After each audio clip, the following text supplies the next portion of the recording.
When I joined the Foreign Service as the DCM to this city, Washington, the #2 in our embassy, I think we had about 80 or 90 countries with whom we had diplomatic relations. Now the number is 160, and there are very few countries left. By the way, what are we doing with Greenland? We got to do something with Greenland. Where's my advance team? Go to Greenland. They must have some satellite needs or something that we could do there. This is Benjamin Netanyahu, Prime Minister of Israel on and off since 1996, and close confidant of Ron Lauder, whom many know for being the heir to the Estee Lauder fortune and many other American companies. But did you know he's also a primary investor in many Israeli companies, specifically Israeli media? In 2002, he was one of the key investors in the founding of Israeli Channel 10, a Netanyahu-favoring media channel that was one of the only two commercially just good to know who these people were flocking with. And a key founder for 11 years before slowly being overtaken by Israeli Today, a Sheldon Adelson media company. Now, in our timeline of Benjamin Netanyahu, we can find that he initially got connected with Ron Lauder somewhere in around 1982 to 1984, where they both worked as ambassadors at the United Nations. It's also around this time that the American people would start to learn about Benjamin Netanyahu with clips like this from 1991 that aired on CNN. We have our own experience with wars, and we know that it's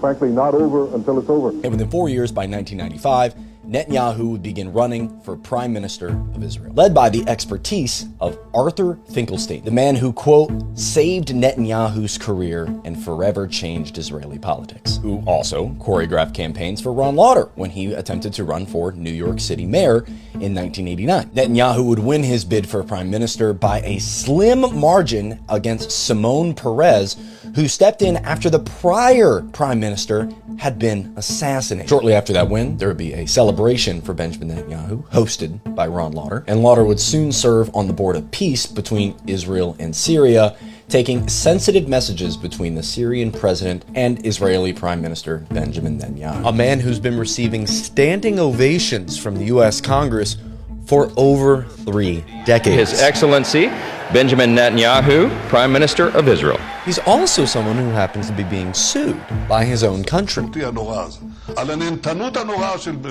he has thousands of his own Israeli citizens protesting for him to step down from his position of leadership. Isn't that slightly patronizing, Prime Minister? No, I don't think so. To tell your own people who are protesting in hundreds of thousands. I didn't say that all of them don't. I mean, right. The first price he paid was in 1995, where he led a rally that was anti the current Prime Minister, Yitzhak Rabin, who would be assassinated, leaving a peace rally that he hosted the day after Bibi's rally. The crowd began to chant, "Bibi is a murderer."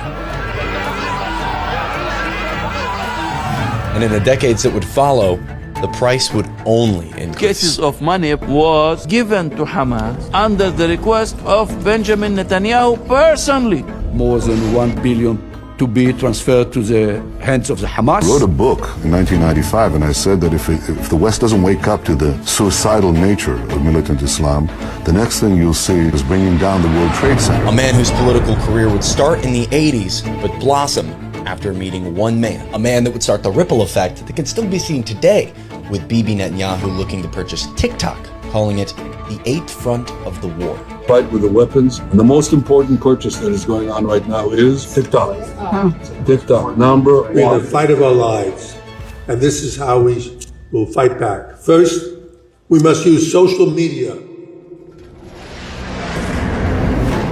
15,000 Palestinians. 20,000 people. Gaza is now more than 25,000. 30,000 Palestinians have been killed in Gaza since October 7th. And now the man who's trying to distance himself from his one-time friend will have a hard time doing so, because not only did he celebrate and push for Netanyahu's win, he helped fund it. He purchased Channel 10 News to push the message of Mr. Netanyahu and the Likud party. He provided donor money and even private airline travel for Arthur Finkelstein. And seeing as Arthur is the man given the most credit for Benjamin's win in 1996, it's also worth noting that Ron Lauder is the one who introduced them and funded their relationship. We're in the fight of our lives, and this is how we will fight back. First, we must use social media